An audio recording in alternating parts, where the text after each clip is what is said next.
solemnly swear or affirm that in this case now before the court you will justly decide the questions submitted to you, that unless you are otherwise discharged by the court from further deliberations, you will render a true verdict, and that you will render your verdict only on the evidence introduced and in accordance with the instructions of the court. If so, state, I do. I do. Thank you. Please be seated. Now I will explain some of the legal principles you will need to know and the procedure we will follow in this trial. First, the prosecutor makes an opening statement where he or she gives his theories about the case. The defendant's lawyer does not have to make an opening statement, but he may make an opening statement after the prosecutor makes his, or he may wait until later. These statements are not evidence. They are only meant to help you understand how each side views the case. To prove the charges, the prosecutor must prove the following beyond a reasonable doubt. As to count 1, first-degree premeditated murder. First, that the defendant caused the death or aided and abetted another in causing the death of Robert Cipriano. That is, that Robert Cipriano died as a result of multiple blunt force head trauma inflicted by defendant or by another whom defendant aided and abetted. Second, that the defendant or another whom he aided and abetted intended to kill Robert Cipriano. Third, that this intent to kill was premeditated, that is, thought out beforehand. Fourth, that the killing was deliberate, which means the defendant or another whom he aided and abetted considered the pros and cons of the killing and thought about and chose his actions before he did it. There must have been real and substantial reflection for long enough to give a reasonable person a chance to think twice about the intent to kill. The law does not say how much time is needed. It is for you to decide if enough time passed under the circumstances of this case. The killing cannot be the result of a sudden impulse without thought or reflection. As to count 2, felony murder. First, that the defendant caused the death or aided and abetted another in causing the death of Robert Cipriano.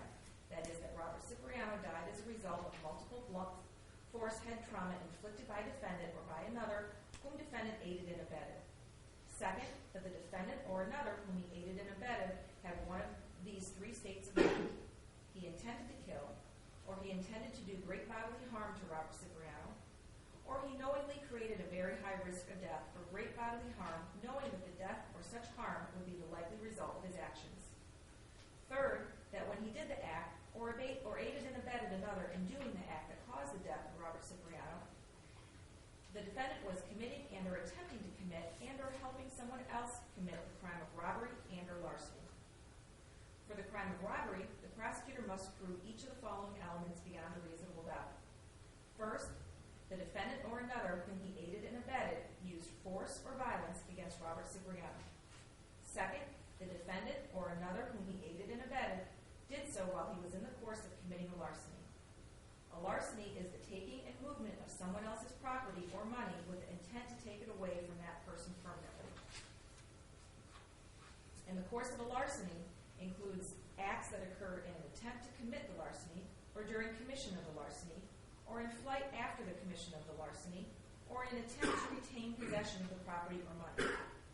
Third, Robert Cipriano was present while defendant or another whom he aided and abetted was in the course of committing the larceny. For the crime of larceny, the people must prove each of the following elements beyond a reasonable doubt.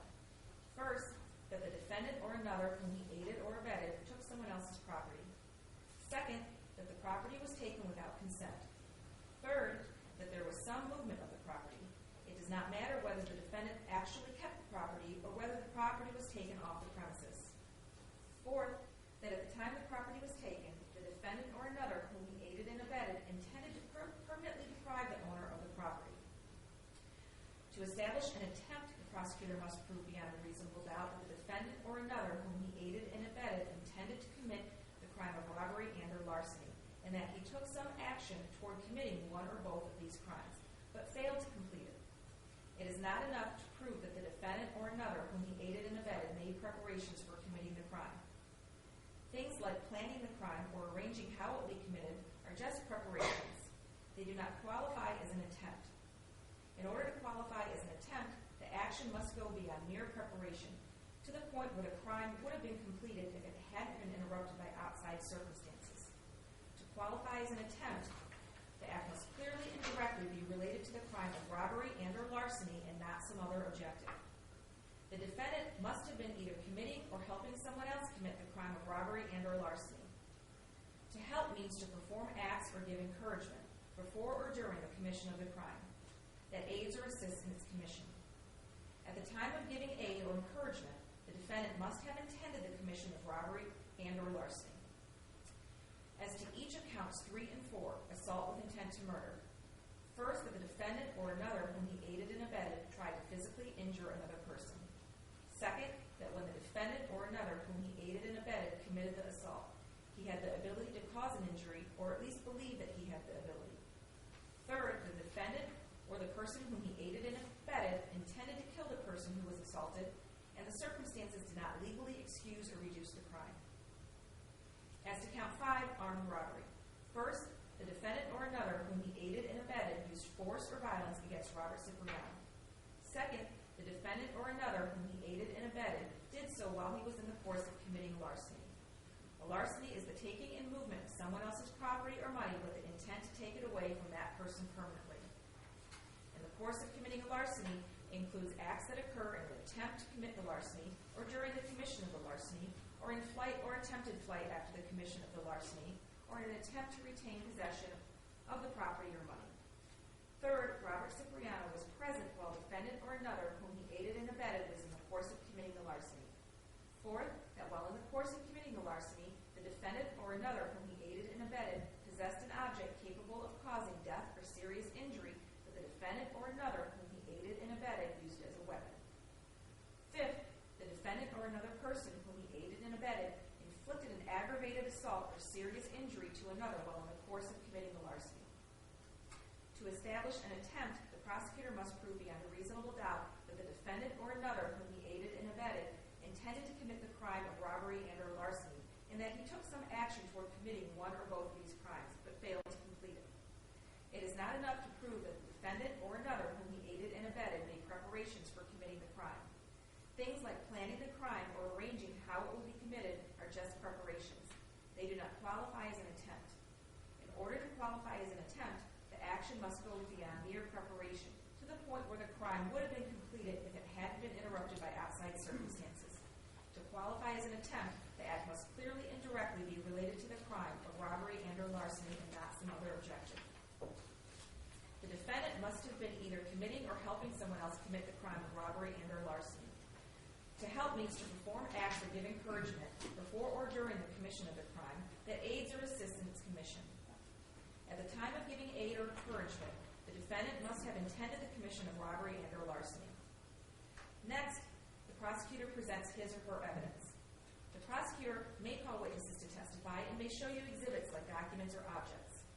The defendant's lawyer has the right to cross-examine the prosecutor's witnesses. After the prosecutor has presented all of his evidence, the defendant's lawyer may also offer evidence, but does not have to. By law, the defendant does not have to prove his innocence or produce any evidence. If the defense does call any witnesses, the prosecutor has the right to cross-examine them. The prosecutor may also call witnesses to contradict the testimony of the defense witnesses. After all the evidence has been presented, the prosecutor and the defendant's lawyer will make their closing arguments. Like opening statements, these are not evidence. They are only meant to help you understand the evidence and the way each side sees the case. You must base your verdict only on the evidence. You will be given a written copy of the instructions that I've just read to you. You may refer to them during the trial. Since no one can predict the course of a trial, these instructions may change at the end of the trial. At the close of the trial, I will provide you with a copy of my final instructions for your use during deliberations.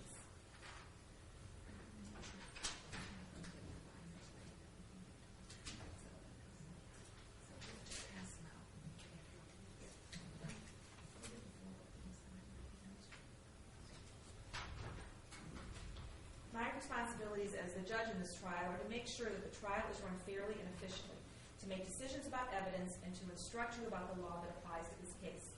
You must take the law as I give it to you. Nothing I say is meant to reflect my own opinions about the facts of the case. As jurors, you are the ones who will decide this case. Your responsibility as jurors is to decide what the facts of the case are. This is your job and no one else's. You must think about all the evidence and all the testimony and then decide what each piece of evidence means and how important you think it is.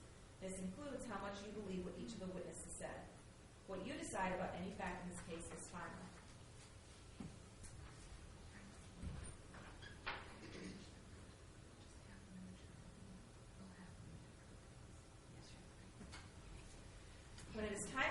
decide the case, you are only allowed to consider the evidence that was admitted in the case. Evidence includes only the sworn testimony of witnesses, the exhibits admitted into evidence, and anything else I tell you to consider as evidence. It is your job to decide what the facts of this case are. You must decide which witnesses you believe and how important you think their testimony is. You do not have to accept or reject everything a witness says. You are free to believe all, none, or part of any person's testimony. In deciding which testimony you believe, you should rely on your own common sense and everyday experience. However, in deciding whether you believe a witness's testimony, you must set aside any bias or prejudice you have based on the race, gender, or national origin of the witness. There is no fixed set of rules for judging whether you believe a witness, but it may help you to think about these questions. Was the witness able to see or hear clearly? How long was the witness watching or listening? Was anything else going on that might have distracted the witness? Does the witness seem to have a good memory? How does the witness look and act while testifying? Does the witness seem to be making an honest effort to tell the truth, or does the witness seem to evade the questions or argue with the lawyers? Does the witness's age or maturity affect how you judge his or her testimony? Does the witness have any bias or prejudice or any personal interest in how this case is decided? Have there been any promises, threats, suggestions, or other influences that affect how the witness testifies? In general, does the witness have any special reason to tell the truth or any special reason to lie? All in all, how reasonable does the witness's testimony seem when you think about all the other evidence in the case? The questions the lawyers ask the witnesses are not evidence. Only the answers are evidence. You should not think that something is true just because one of the lawyers asks questions that assume or suggest that it is. I may ask some of the witnesses questions myself. These questions are not meant to reflect my opinion about the evidence. If I ask questions, my only reason would be to ask about things that might not have been fully explored. During the trial, the lawyers may object to certain questions or statements made by the other lawyers or witnesses. I will rule on these objections according to the law.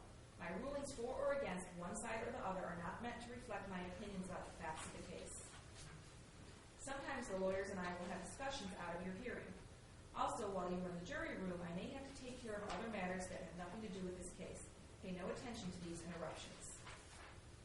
You must not discuss the case with anyone, including your family or friends. You must not even discuss it with the other jurors until the time comes for you to decide the case. When it is time for you to decide the case, I will send you to the jury room for that purpose. Then you should discuss the case among yourselves, but only in the jury room and only when all the jurors are there. When the trial is over, you may, if you wish, discuss the case with anyone. If I call for a recess during the trial, I will either send you back to the jury room or allow you to leave the courtroom on your own and go about your business. But you must not discuss the case with anyone or let anyone discuss it with you or in your presence. If someone tries to do that, tell him or her to stop and explain that as a juror, you are not allowed to discuss the case.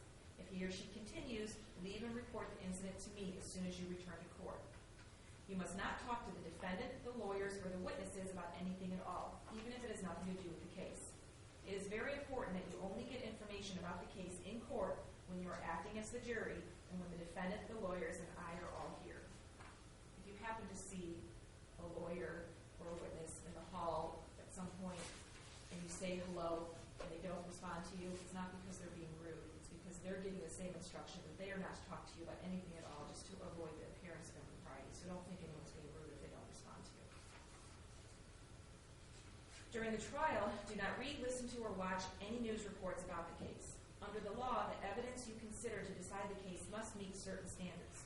For example, witnesses must swear to tell the truth, and lawyers must be able to cross-examine them. Because news reports do not have to meet these standards, they could give you incorrect or misleading information that might unfairly favor one side. So to be fair to both sides, you must follow this instruction. The only information that you will receive about this case will come to you in this courtroom. You must not consider any information that comes from anywhere else. You must not read newspaper headlines or articles relating to the trial. Also, you must not watch or listen to television, radio comments, or accounts of the trial while it is in progress. Until your jury service is concluded, you are not to discuss the case with others, including other jurors, except as otherwise authorized by the court. You are not to read or listen to any news reports about the case. You may also not use a computer, cellular phone, or other electronic device with communication capabilities while in attendance at trial and during deliberation. These devices may be used during breaks or recesses, but may not be used at any time to obtain or disclose information about a party, witness, attorney, or court officer, news accounts of the case, or information collected through juror research on any topics raised for testimony offered by any witness, any exhibit. You must not visit the scene of the occurrence that is the subject of this trial. If it should become necessary that you view or visit the scene, you will be taken as a group under court supervision. You must not consider as evidence any personal knowledge you have of the scene. You must not do any investigations on your own or conduct any experiments of any kind. This includes using the internet for any purpose regarding this case. If you discover a juror has violated my instructions, you should report it to me. You may take notes during the trial if you wish, but of course you don't have to. If you do take notes, you should be careful that it does not distract you from paying attention to all the evidence. When you go to the jury room to decide your verdict, you may use your notes to help you remember what happened in the courtroom. If you take notes, do not let anyone except the other jurors see them during deliberations. You must turn them over to the court clerk during recesses. Your notes will not be examined by anyone, and when your jury service concludes, your notes will be collected and destroyed. You can see that we have chosen a jury of 14. After you have heard all of the evidence in my instructions, we will draw lots to decide which two of you will be dismissed in order to form a jury of 12. Possible penalties should not influence your decision. It is the duty of the judge to fix the penalty within the limit provided by law. I may give you more instructions during the trial, and at the end of the trial, I will give you detailed instructions about the law in this case. You should consider all of my instructions as a connected series. Taken all together, they are the law you must follow. After all of the evidence has been presented and the lawyers have given their arguments, I will give you detailed instructions about the law that apply to this case. Then you will go to the jury room to decide on your verdict. A verdict must be unanimous. That means that every juror must agree on it, and it must reflect the individual decision of each juror. It is important for you to keep an open mind and not make a decision about anything in this case until you go to the jury room to decide the case. Ladies and gentlemen, after opening statements, I'm going to give you each binders that contain the instructions that I just read, then a notepad with a pen or pencil for you to take notes when the evidence starts. Okay? Mr. Skrzynski, are you ready to make an opening statement? I am ready.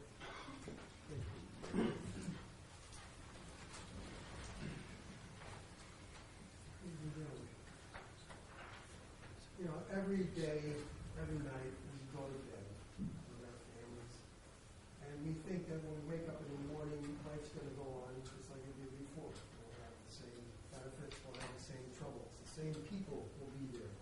We'll go to the same job, we'll have the same breakfast, everything will be the same. And usually that's what happens. But on the night in April of last year, the Cipriano family went to bed on a Sunday night, April the 15th. And when they awoke at around 2:30 the next morning on the 16th, their lives were never going to be the same. And one of them was never going to wake up again. And that's what this case is all about. Now, the court gave you a lot of instructions to begin with. And the court said you're going to have these instructions all written out and you'll be able to take them back into the jury room with you when you were delivered. So you're not going to have to memorize the law. But it is kind of important for you to understand a couple of things.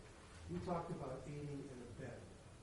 And the court will tell you that when you or anybody else gives assistance can be of any kind, to another person during the commission of the crime or before the crime is committed. If you give assistance to a person that's going to commit a crime, and you know that they're going to do that, or you intend to have it done, then you are just as guilty as the person who actually commits the crime. So if you are helping someone to commit a murder, and you know that that's what they have in mind, maybe that's what you have in mind too, and they actually do the act, it doesn't matter. You're as guilty as they are if you help them. That's an important point of the law that you should think about during the course of this trial. And the court's going to give you that law to take with you to the jury. Now, the other thing I want to tell you is this. There are 2 counts of murder in this case, but there's only one person who died. So you might wonder how can that be. The reason is this, that there are 2 different theories that we are charging murder. When this murder occurred, it violated 2 different laws. and I'll explain that briefly. The judge just told you right now the elements of these crimes. And every crime is made up of elements. In order to prove that Mr. Young committed these crimes, I have to prove each one of these elements beyond a reasonable doubt. And the court gave you those very quickly. I just want to highlight for a minute what the difference is between, before I tell you about what happened in this case. The first kind of murder that we charge is called premeditated murder. And there are basically 4 elements to these. And this is what the court just told you. I just want to highlight this so you can remember. The first element is that the defendant, I'll abbreviate with that symbol, defendant caused the death of the victim. The victim here is Robert Cipriano. That's the first element. The second element is that at the time that the defendant caused that death, the defendant had the intent to kill Mr. Cipriano. And incidentally, everything you heard the judge say, she said that the defendant or someone he aided and abetted caused the death. Remember, she kept saying that over and over? That's important to remember, because if not the actual person that committed the death, that commits the crime, defendant helped. So that's the second element. And the third element is this. Now, at the time that he caused the death, he intended to kill Mr. Cipriano, but that intent has to have been formed before the murder happened. It has to be premeditated. That's the third element. It's the intent to kill is formed before the act is committed. And the last element is that when that intent was formed, there was time to think about it, to deliberate about that intent to kill. So that the intent has to have been deliberated. And again, the court said, you decide how much time is necessary. The only amount of time that's necessary is enough time to subject that intent to kill to a second look, and then to decide to go ahead and do it anyway. That's it. That's all I have to prove for first-degree premeditated murder. That's it. Remember I told you? I have to show that the defendant's a bad person or a good person. Don't even have to show a motive. But I think I can show you. But that's it. Now that's first-degree premeditated murder.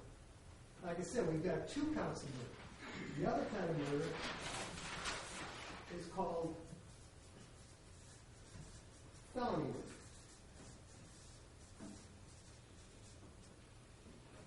The first element is the same as premeditated. That the defendant or somebody he helped caused the death of Mr. Cipriano. Okay? Same element. Now, the second element is a little bit different. Remember, in premeditated, it has to be the intent to kill? Well, in this kind of murder, you can have the intent to kill, or you can have the intent to do what we call great bodily harm. And I'm going to abbreviate that by saying GBH. So if you intend to do great bodily harm to somebody, but you cause their death, that's the same thing. Or you can create a high risk of either death or great bodily harm, knowing that what you're about to do is likely to result in death or great bodily harm. So this is the kind of intent you need. Now remember, for premeditated murder, it was only an intent to kill. In this kind of murder, you can have this intent, or this intent, or this.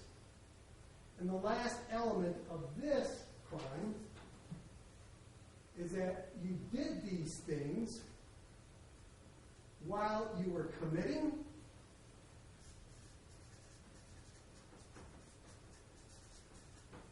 or attempting to commit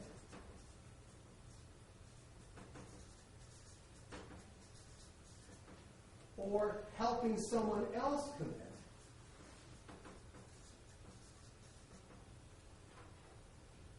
robbery or larceny.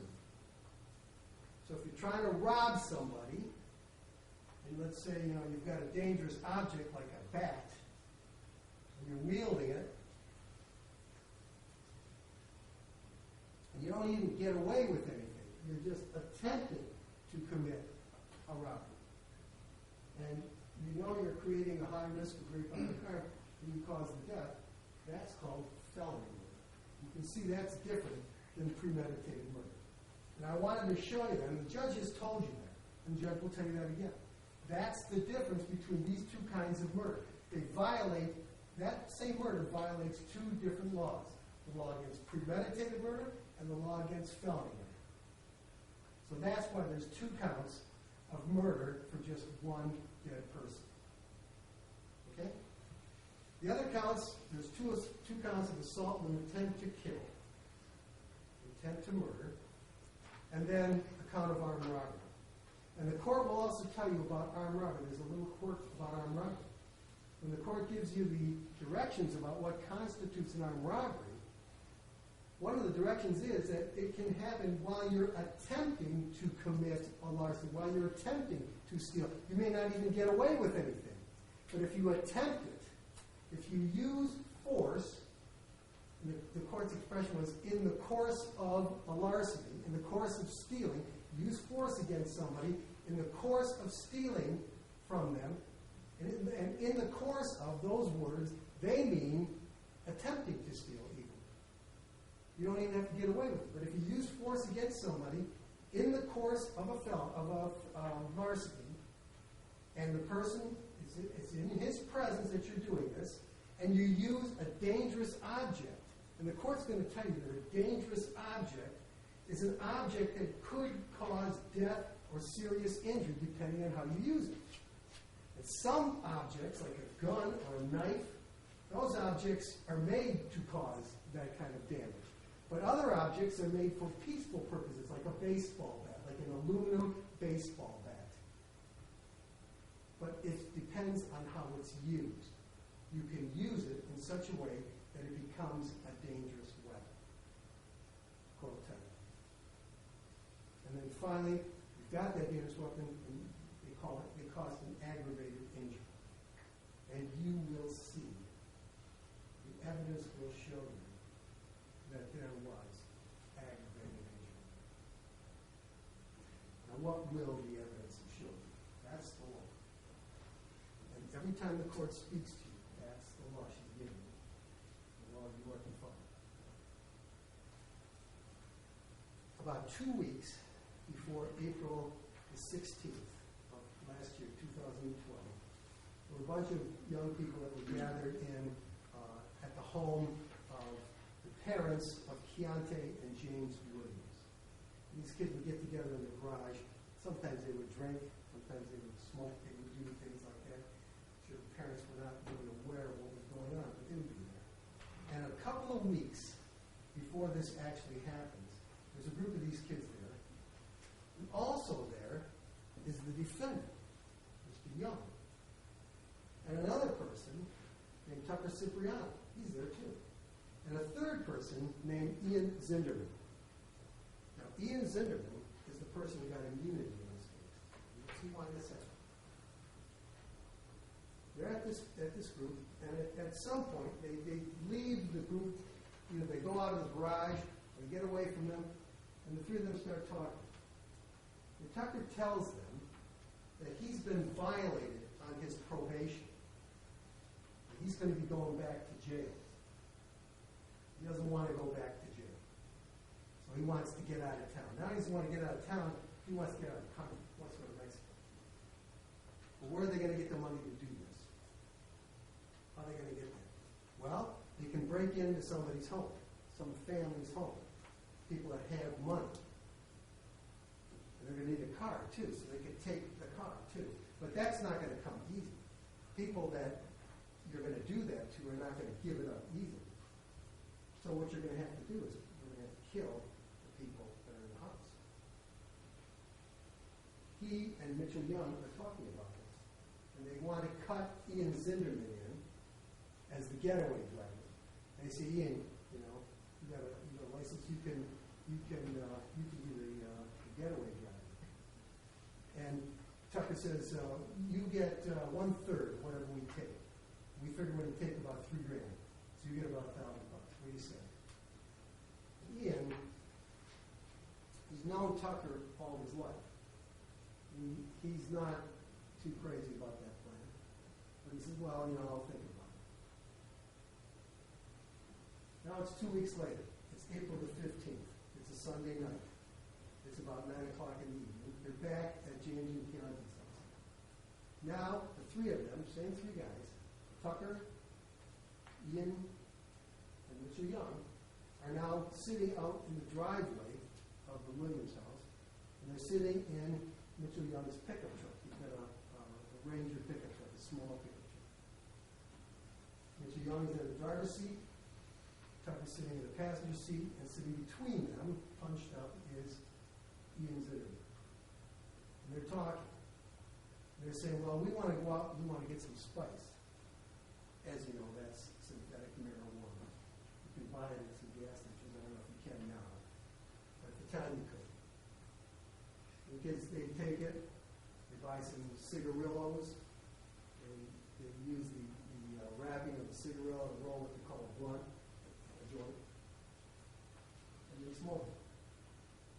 They want to go get some of that, and they're supposed to stay that night at Kego Harbor at a home where a couple of kids that they know live, a girl by the name of Samantha, a boy by the name of Sebastian. Samantha's 14, Sebastian's 16. They live there with their mother. They're supposed to go there later on that night.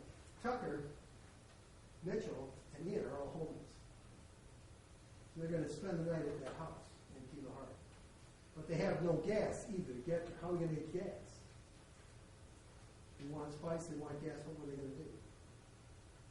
So they decide, well, we'll go to Tucker's house, his parents' house, and we'll break in. Tucker says sometimes they keep money, they keep stuff in the cars, in the garage. We'll break into the garage, I'll get some stuff, we'll go and get some money.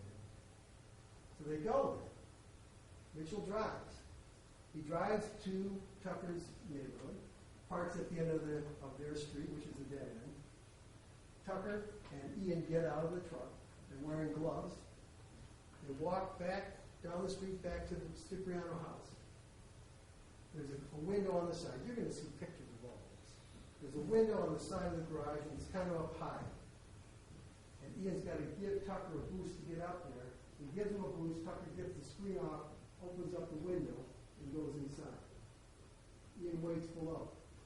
He hears Tucker in the cars. Finally, Tucker comes back out. And he's got a check card and some other small cards with numbers on them about accounts. But this check card is from the Dearborn Federal Credit Union. Like a debit card. Okay, great. We're in business. Ian and Tucker go back to the truck where Mitchell is, Mr. Young, and they drive over to Valero. You can see they've all aided and abetted in the break. You drive over down Orchard Lake, south to the end of Orchard Lake at Grand River, and there's this Valero station. Mitchell and Tucker go into the station with a credit card. They try it first in the ATM machine. They try to withdraw $100 out of the ATM machine. Doesn't work. They go to the counter. They try to buy a bag of spice and some cigarillos. That works. They can get them. Ian is sitting in the truck waiting for them. They come back out, and Mitchell tries the card in the pump, and that works too. So he fills up the gas tank. They all get it back into the truck, and they head north on Orchard Lake Road, all the way up to Kego. There's a mobile station on Orchard Lake Road, just right around the corner from this house where Samantha and Sebastian are supposed to stay. And they go to that mobile station, and again, Mitchell and Tucker go into the mobile station. They try to use the debit card in the mobile station, and it doesn't work. They try it 4 different times. It doesn't work. By now, it's about 4:45. They come back out to the truck, and they sit down. And they say, look, we need some money. how about it? How about if we do what we said? Mitchell and Tucker start talking back and forth. They're talking about deciding where they're going to break in. And they narrow it down to two families, either the Ciprianos or the Hodge family that lives behind the Ciprianos. Tucker says, well, I think my family has more money. So they decide, well, we'll go to the Ciprianos. We'll break into the Ciprianos. Now they have to decide what they're going to do once they get in there. So they have to decide who's going to kill who. So Mitchell Young and Tucker Cipriano begin to discuss who is going to kill who. Tucker lives there with his mother, Rose, his father, Bob, they're both in the early 50s. His twin brothers, they're fraternal twins, Salvatore and Tanner, they're about 17. Their little sister, Isabella, she's 8. And their dog, Emmy. And they're making assignments. And Mitchell, Mr. Young says, well, I'll kill the parents. And Tucker says, we got to kill Dad first. He's the biggest one. And Tucker says, all right, I'll kill my brothers, Salvatore and Tanner. Now, Ian's sitting between them listening to this. And he's thinking, okay. And then Mr. Young brings up Isabella. Should we kill her? Now, Tucker apparently has some real affection for Isabella. When the subject turns to who's going to kill Isabella, Mr. Young says, well, I'll do it. I'll kill her. But Tucker starts to get very uncomfortable at that point. And suddenly now he doesn't want to do this. And he changes the subject. He says, well, listen, maybe I didn't see something in the garage when I went. Maybe we should try that again. And so they decide, okay, well, we'll try and break in again. Maybe we don't have to do the killing. So they're sitting at the pump having this talk, and they decide to go back to the Cipriano house again. So they go back now south on Orchard Lake Road, all the way down to 11 Mile Road. And incidentally, also at 11 Mile Road is the Farmington Hills Police Department, right on the corner in the municipal complex, just right across the street from Tucker's neighborhood. This time, when they get there, there's an office building that's right on the corner of Orchard Lake and 11 Mile Road. And Mr. Young, who's driving, parks there. And again, Tucker and Ian get out of the truck, and they walk into the neighborhood. And they walk to the Cipriano house again, this time approaching it from the other side. Again, they go to that garage window up there. Ian, again, gives Tucker a boost. He takes the screen off, opens the window, goes back in.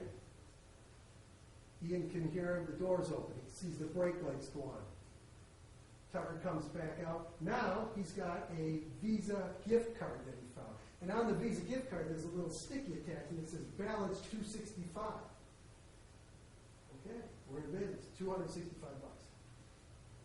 So Ian and Tucker now go back to the parking lot where Mitchell is parked and waiting for him. Again, volume again. They get back in the truck, and they drive north on Orchard Lake again, all the way back up to Keego, to the mobile station. Same mobile station. Now it's a little after 1. It's about 10 after 1 in the morning. In the meantime, Tucker's been texting with Samantha, the girl that lives in the house. Hey, you guys going to come? Yeah, we're going to come. All right, well, when you come, though, don't park on the street. She doesn't want Mom to see the car or the truck. So they head back. They're heading back toward. They stop at the mobile station. Now they've got this gift card for $265.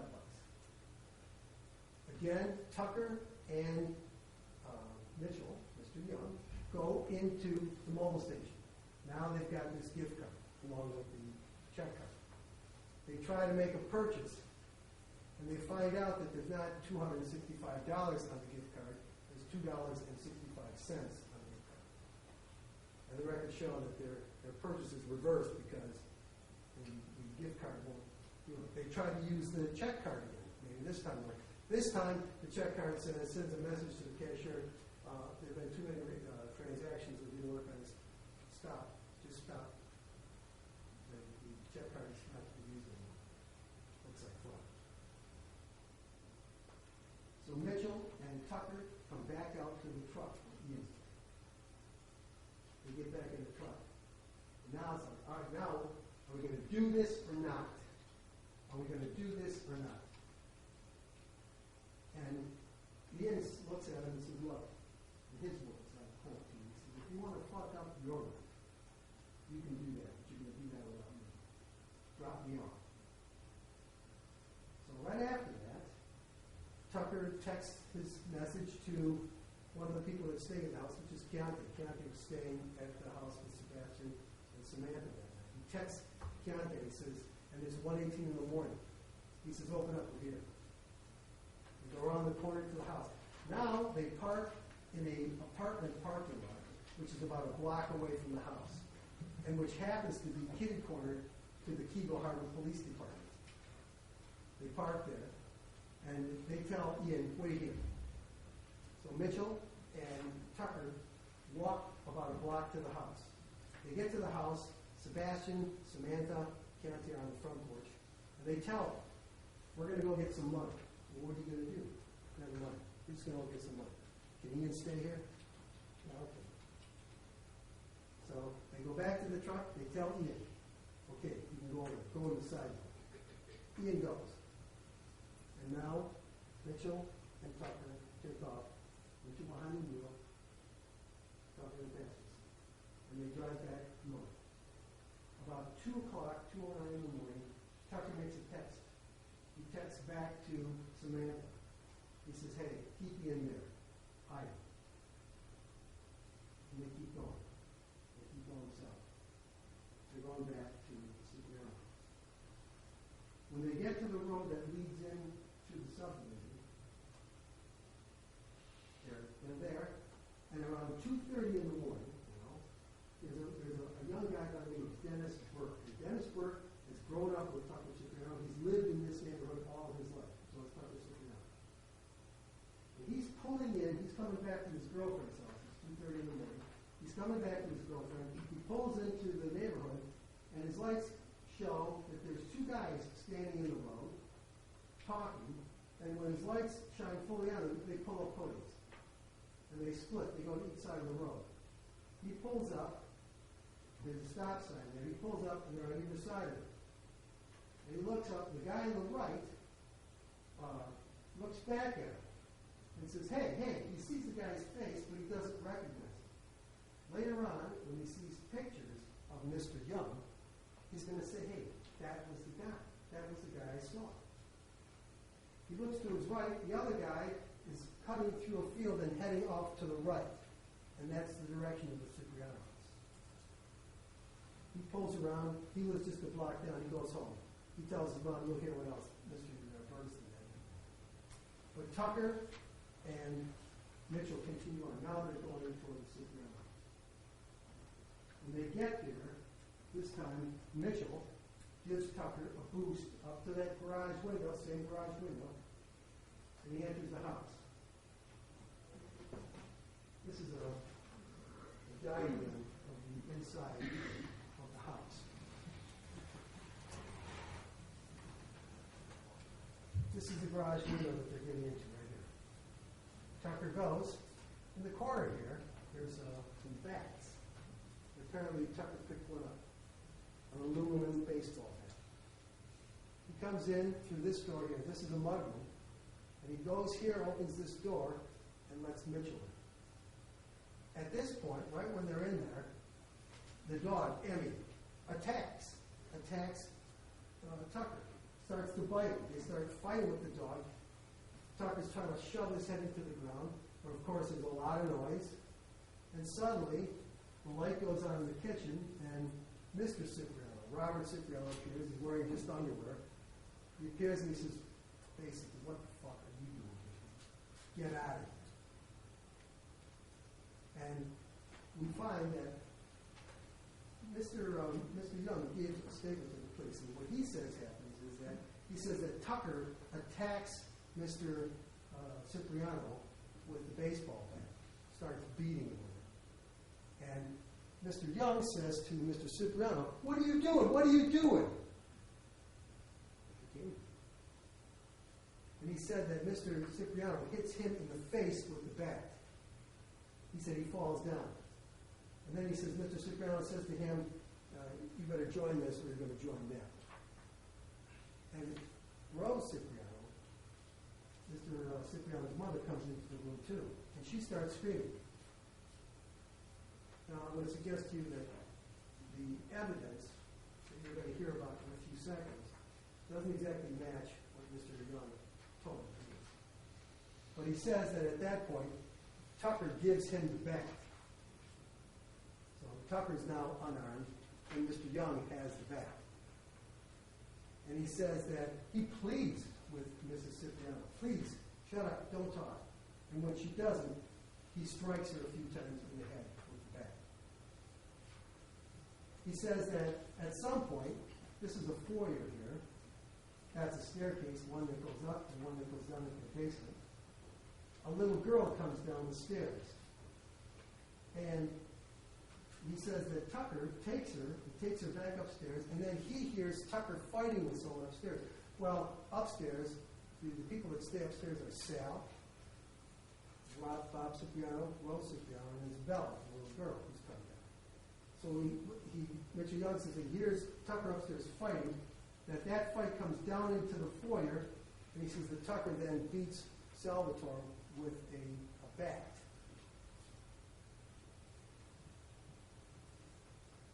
While all this has been going on, Tanner, that's his bedroom right here, right off the foyer. It's a little bit north of the foyer. And he heard this whole disturbance going on. And as he hears it, he hides in his room, and he takes out his cell phone, and he calls 911. And you're going to hear what's going on in the house a little bit when he calls and makes that call. He tells them that his brother and his friend are assaulting his parents with bats. The police actually arrive within 5 minutes of Tanner's call. The police come, and they're out here in front of the house. They arrive, and they start coming up to the door. They shine their flashlights in, and when they shine their flashlights in, they see a little girl standing right there in front of the stairs. And then they see somebody coming from this side, running past her, knock her over, and run up the stairs. That's Mr. Young. The little girl gets up, opens the door for the police, they come in. Eventually, Tanner comes out of the room. They don't know who he is. They take him down, they put him in handcuffs. One of the officers takes the little girl, takes her out to the car. And the officer is there with Tanner. Tanner's trying to explain what's going on. And suddenly, Mr. Young comes down the stairs. The officer takes him, puts him in handcuffs, and then they start to look around the house to see if there's more perpetrators or more victims. They go down these stairs. Now, what they see is that there are two enormous, thick smears of blood, as though something's been dragged up to these stairs. And when they look down the stairs, they can see the body of Rose Cipriano leaned against the railing of the stairs. He's bleeding badly. They can see Salvatore, although they don't know who these people are, lying on the landing with his head stuck into a corner, and he's gurgling and snoring and trying to breathe. And it's a bloody mess. They have to step over the bodies quickly to go down. They want to check the basement just to make sure that there's nothing else down there. Nothing else is down there. Another officer arrives. That officer quickly goes to Salvatore, picks him up and tries to help him so he can breathe. Another officer then goes to Rose, who now has fallen down onto this landing here. And he's holding her, and he's trying to push her eye back into her socket. They can't tell who these people are. They can't even tell if Salvatore is a man or a woman. They can't tell how old he is. He's just covered with blood. Medics start to arrive. And they take Sal out. They take Rose out. Both of them have multiple depressed, comminuted skull fractures. Several parts of their skull are caved in and shattered. They're both on death's doorstep. The officer that cradled Salvatore out the bridge, she now gets up and she starts walking around and she sees legs in the kitchen. And when she goes into the kitchen, she sees Bob Cipriano lying there. His head is in a pool of blood. And one arm is behind his back, like this, and the other arm is extended out. You'll see the pictures. As though somebody was holding him from behind. And he's got very bad head wounds. He appears to be deceased. Eventually, he is pronounced dead at the scene. And ultimately, the autopsy done on him will show that his skull is fractured in several places. He has one continuous crack from one ear around to the other on the back of the skull. Skull literally cracked in half. He's got an enormous blow across his face.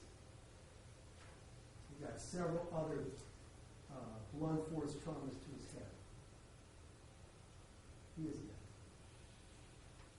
Eventually, the police go to Oxford Hospital where the victims are taken, along with Mr. Young, because Mr. Young is complaining about jaw pain. He's got a bloody nose. And he gives a statement, and he basically tells what I said before, that Tucker had done this to him. But the police, when they're there with him at bedside, they're looking at his pants. And the bottoms of the front of his pants, the legs of his pants, are just covered with blood. And there's an officer there that says it looked like there's chunks of things on his pants. Very heavy.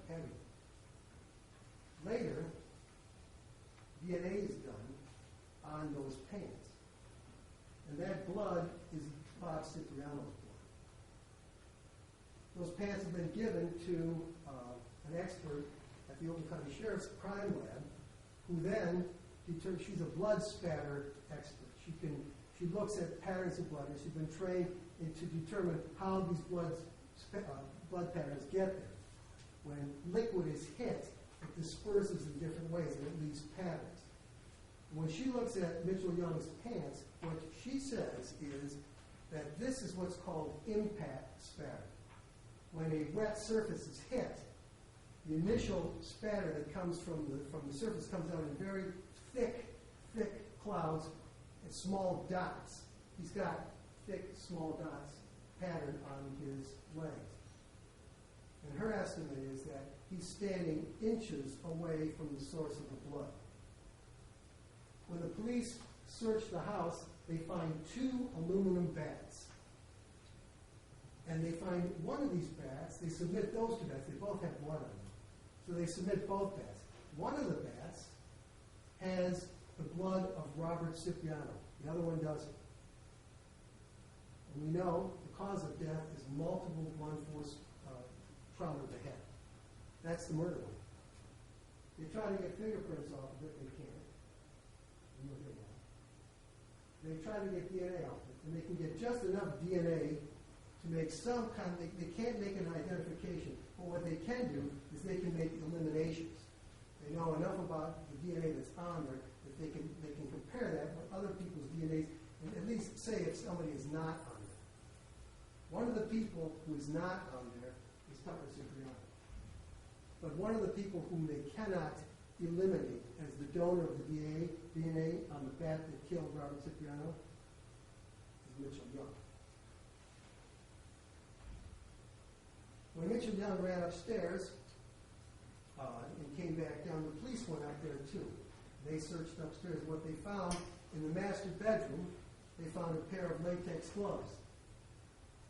And on the latex gloves is the blood of Sal. But they also found DNA from Mitchell Young. And a few feet away from that, on the floor of the closet in the master bedroom, there is a knife, like a hunting knife. They try to get prints off of that, but they can't. It's lying on the floor and underneath something is what they're trying to hit. Somebody tried to hide it. They have just enough DNA, again, to make eliminations. And they can eliminate people. But they can't eliminate Mitchell Young. The knife is just a few feet away from where they find those gloves that does have his DNA on it. There's no blood from Robert Cipriano on Tucker Cipriano. There's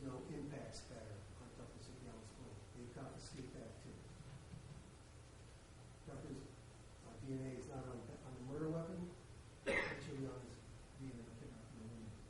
He cannot be eliminated as a donor of that DNA. And it is our proposition you would believe Richard Young, who beat Robert Cipriano, while Tucker held him. And for that, they're both equally guilty. They both participated. They each knew what the other intended when they went there. And that's why we charged both of them with first-degree premeditated murder, or pre-planned murder, first-degree felony murder, because they went there to rob, and they committed this murder during the course of that robbery. 2 counts of assault murder, because of what they did to Salvatore and Rose, and a count of armed robbery. Even though they didn't get away with anything, they were in the course of committing a larceny. They were attempting to steal when all this other stuff happened.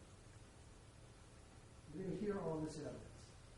And at the end of the case, I'm going to come back to you again before you go to delivery. And I'm going to ask you, ladies and gentlemen, to render the only verdict that you can render in this case: guilty of first-degree premeditated murder, guilty of felony murder, guilty of 2 counts of assault with intent to murder, and guilty of armed robbery. So that's what it is. McCarthy, would you like to give an opening statement? Yes, Your Honor, I would.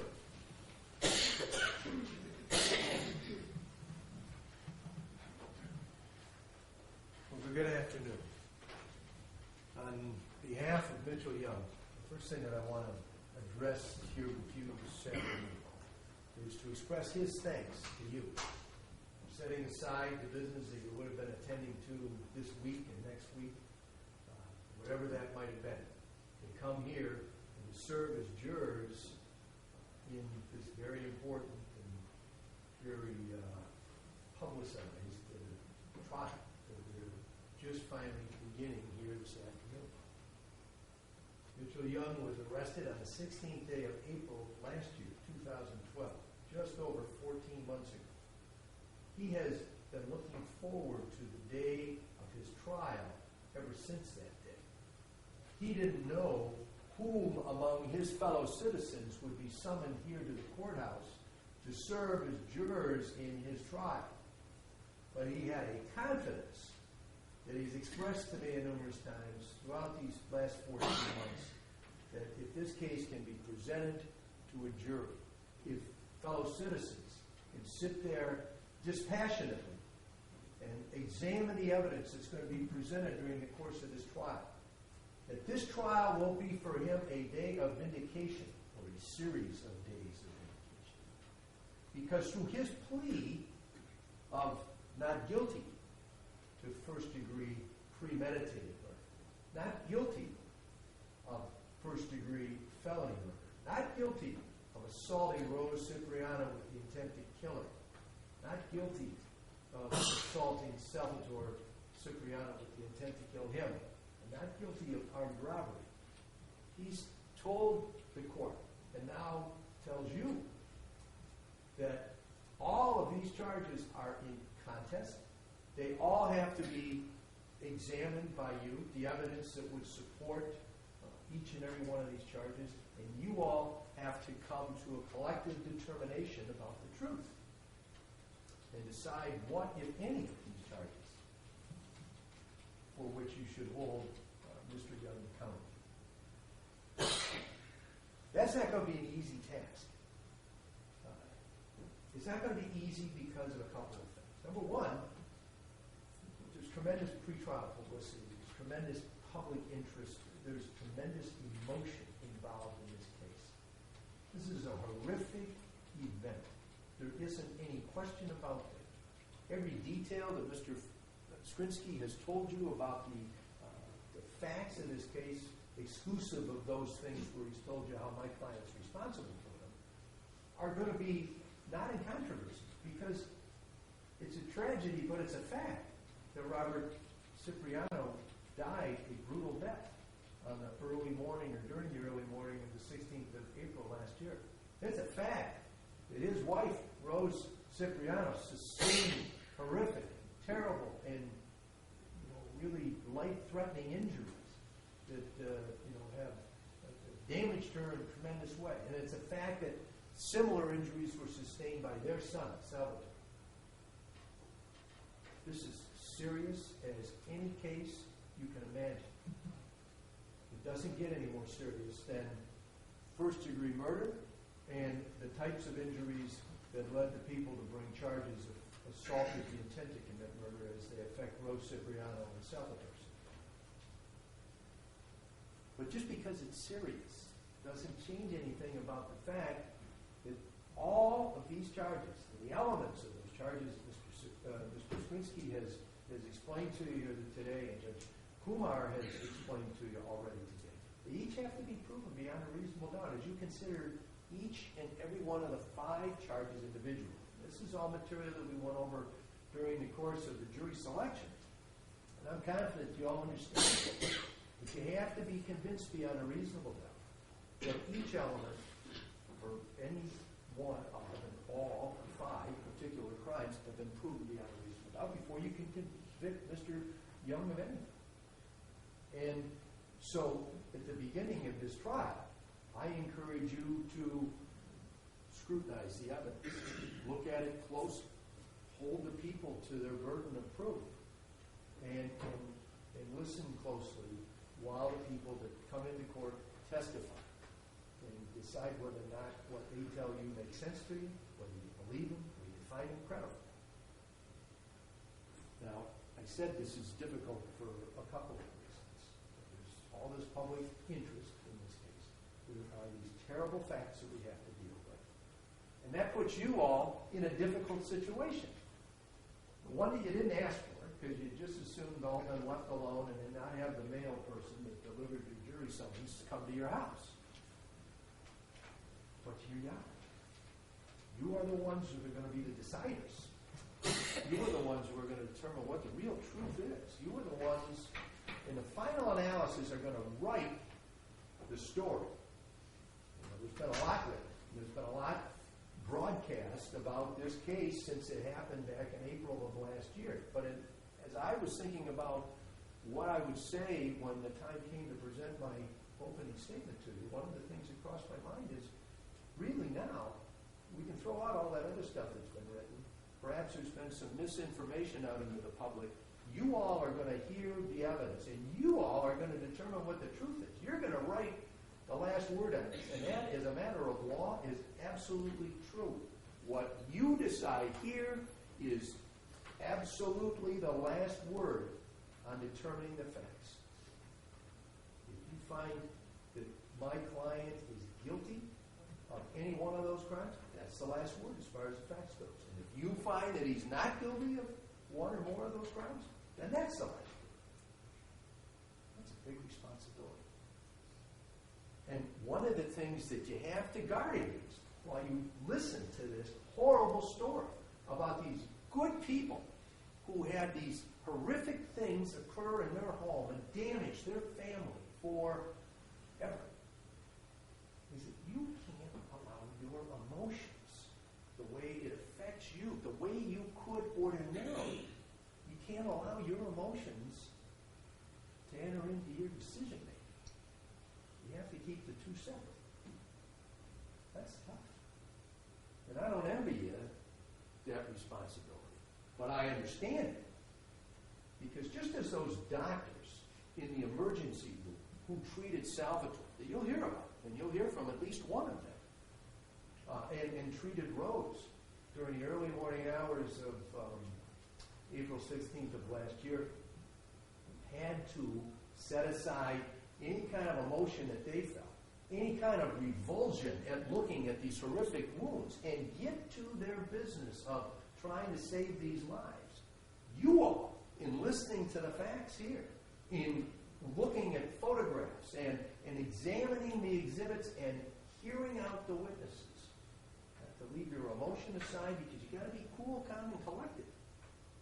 You got to listen to this stuff with dispassion, and you have to do your job. Oftentimes, I tell jurors that if they let their minds wander while they're sitting in one of the chairs that you occupy now, and start thinking about the things that they would have been doing this week if they hadn't been summoned here to serve as a juror, or next week, or however long this takes us before it is concluded and you begin your deliberations, then you're going to miss something. If you have a big lunch, and while your meal is settling in the afternoon, you start to feel sleepy, and your eyes glaze over, and you might not order, you're going to miss something. I think in this case, I don't have to warn you all about that, because I think you'll pay rapt attention to what goes on here during the course of this trial. But we may get to a scientist who's a little dull at some point, and if anything like that should occur, remember this. At about 2 o'clock or 2:05 this afternoon, you all stood and you took an oath. That is a solemn obligation to render a true and a just verdict at the conclusion of this trial. And I tell you that you cannot engage in meaningful deliberations with your fellow jurors when the time comes, the 12 of you that are ultimately chosen, are finally given the green light, and you're able to go back in that room and talk about this case among yourselves for the first time ever. You're not going to be able to participate, honestly, if you haven't paid attention. The reason we have 12 people make decisions is significant and as important as this is because we need that 12 sets of eyes, those 12 sets of ears, bringing their different perspectives of what they saw, how it affected them, and what they believe the evidence means, to come together, to hear one another out, to trade ideas, and come to a consensus about where the truth is. Everybody's got to be convinced beyond a reasonable doubt before you can find my client guilty of any one of these charges. And you can't fulfill that oath if you don't listen. You don't have to listen to what I say here this afternoon. I appreciate it. Looks like you're paying attention, and that's good. But you have to listen to the evidence. And as Judge Kumar has already told you, it really isn't what the questions are. It's the answers to the questions. The questions are not evidence. They just put the answers in a context. You got to listen closely to those. I've been a lawyer for a long time. I've never spent 3 days picking a jury. If ever there was a time when I can confidently tell 14 people that I know for a fact that you're all capable of being able to do this very difficult task, it's in this case. Because I actively participated in your selection over these last 3 days that we were together, Thursday and Friday, last week and Monday. I know you can. Mr. Young, as I asked many of you, can he count on you? Well, he's counting on you now. He's not asking you to do him any favors. He's just asking you to be fair and impartial. Now, I think that during the course of this trial, you're going to see evidence that will support a verdict of not guilty as to these charges. I'm going to ask you, especially when you listen to Ian Zinderman, who, as I understand it, will be presented fairly early in the course of this trial. Listen closely to what he has to say. Listen, because it's going to be pointed out for you. Some things that he said in the past. Come to a conclusion about whether you would believe this man. And I'll address that again during opening statement. But all of the premeditation evidence that you're going to see comes from Mr. Zinderman. He's the only person who's got anything to say about whether or not there was any planning, any assignment of tasks, things of that nature to have to support this charge of first-degree premeditated murder. And, I think that when he's finished testifying, you're going to have some real serious questions about that. And that's just for starters. There's going to be other witnesses who come forward. One of the things that you're going to hear is that it isn't just that Mitchell Young said he got hit with a bat. He was taken to the hospital.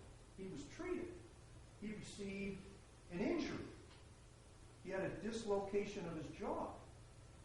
A physician is going to come, when all this horrible injury was being treated as affected Rose Cipriano and Salvador Cipriano, somebody else, Dr. Julian Davis was treating my client. Lucky for him, he didn't have the substantial injuries that those folks had. But they still managed to generate a fairly thick amount of medical records for the time that he was treated in the hospital. And I can't imagine for a moment that he would have been taken to the hospital if there wasn't something wrong with him. And you're going to hear that there was. And you know, that is something that's very important. And you're going to hear testimony about a statement that the defendant gave. You're going to have to consider that statement in the context of the circumstances under which it was given.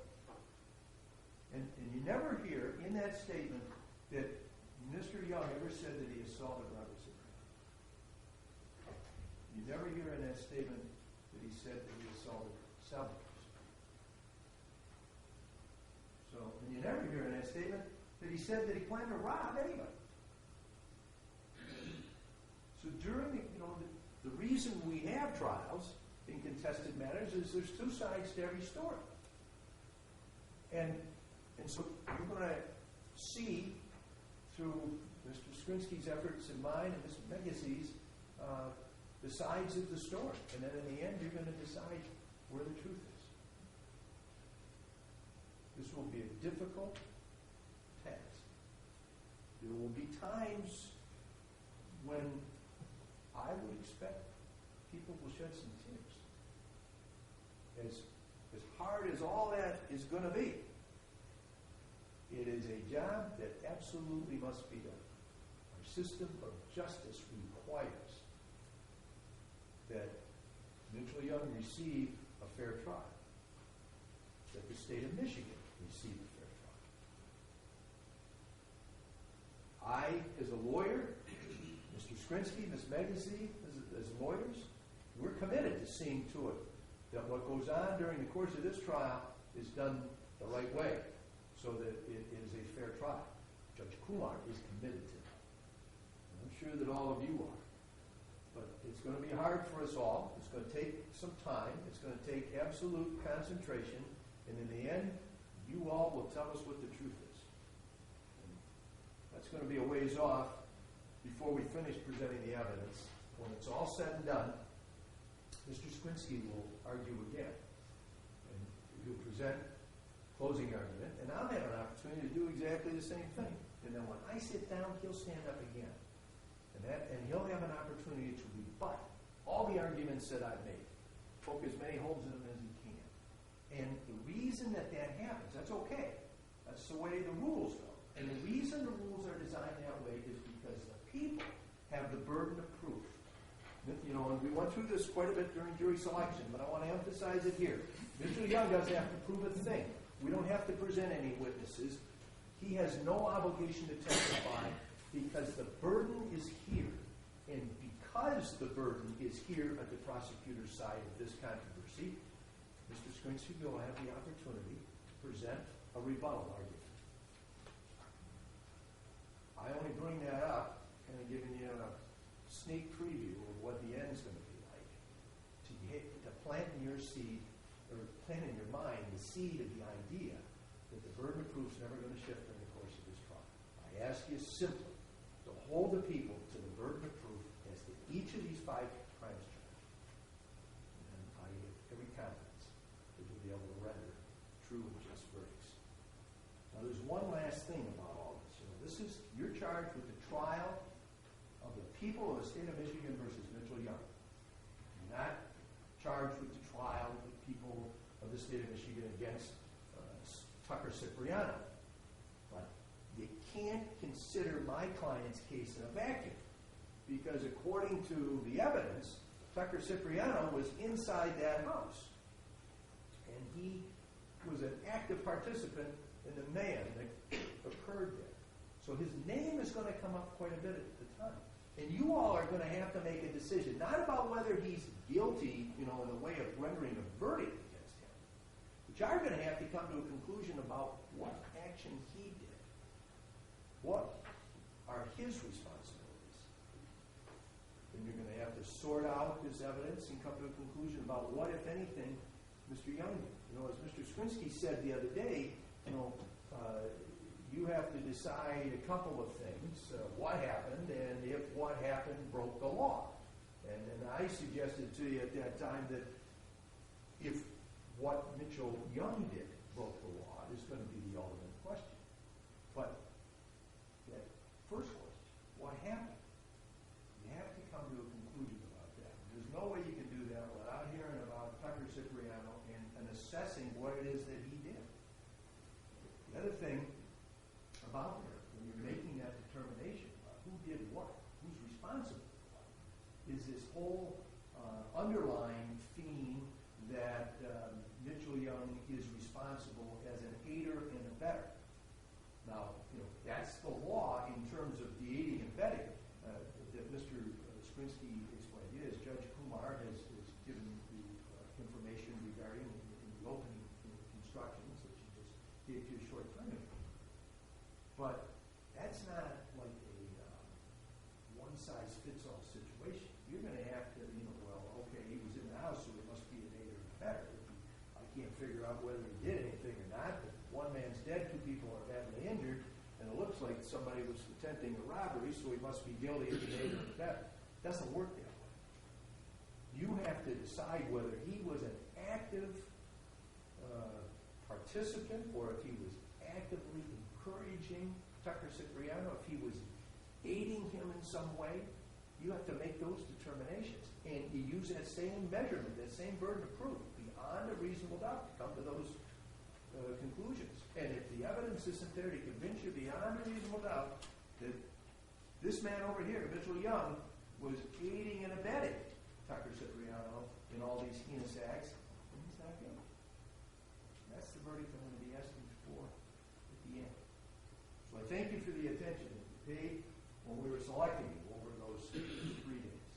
Thank you for the attention you've paid so far this afternoon. I know you're going to